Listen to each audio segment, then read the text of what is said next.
I'm Brian Forbes, and this is Invention, where we take a look at inventions and controversial ideas of our time. Please forgive my appearance. We had an unfortunate mishap in our last episode, but here we are, soldiering on. With us, yet again, because someone else cancelled, is Sir Reginald Bo-Hey No, who has debated creationist scientists in his writing from a rather inventive point of view. Sir Reginald. Yes, I've written what I like to think of as the first work on unintelligent design. I see, a refuting of the idea of intelligent design, a creator's hand versus evolution. And where is your evidence of this unintelligent design? Well, I've found evidence of unintelligence in almost every aspect of my life. For example, men's nipples. Why? Or the air-breathing fish unsettling on anyone's dinner table, you know. There it is. Or even, for example, the Korean-built car. I'll say no more. Well, there's the panda thumb. The thumb, it seems, is a useful adaptation for most creatures, whether you attribute it to creation or evolution. Yes, and yet I don't see any of them hitchhiking or typing, and yet these pandas still insist on having a thumb. Flightless birds, politicians, pointless. The list goes on, Brian. In fact, I could make a very strong argument for even someone such as myself being a living example, if you will, of unintelligent design. As could I.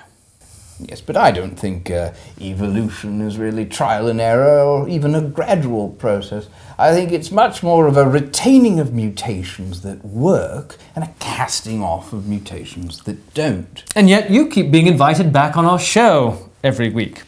But to return to the theory you just addressed, you assert that the more successful and worthy an organism is, the longer it can survive and the more children it can leave behind. Like Kevin Federline.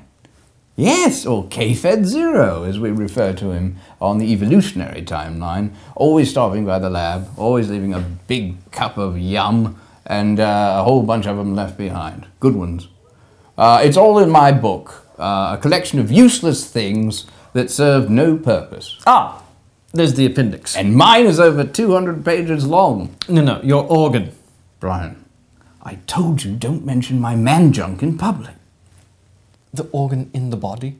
Not going to happen.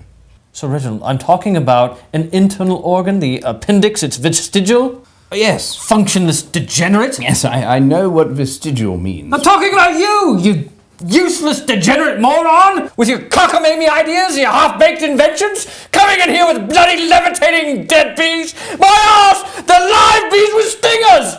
Yes, well, it's a heated subject. Yes, I've upset you, I apologize. I've looked into sensitive subjects myself in my own life. Like, for example, what's that sixth testicle for? What? Yes. Or for example, those voices, the ones that wail and moan all night, in your head. What possible evolutionary purpose could they serve? You know what the voices say to me in my head at night when I can't sleep? They tell me I need to kill you!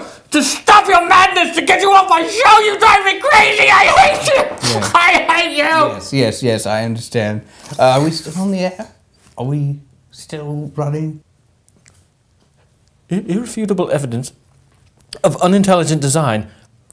My Life, an autobiography by Sir Reginald Bo-Hey No. Look for it in bins and recycling containers everywhere.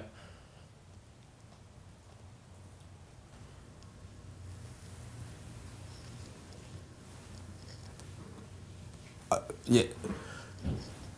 Well, that's all we have time for tonight on Invention. Thank you, and good night.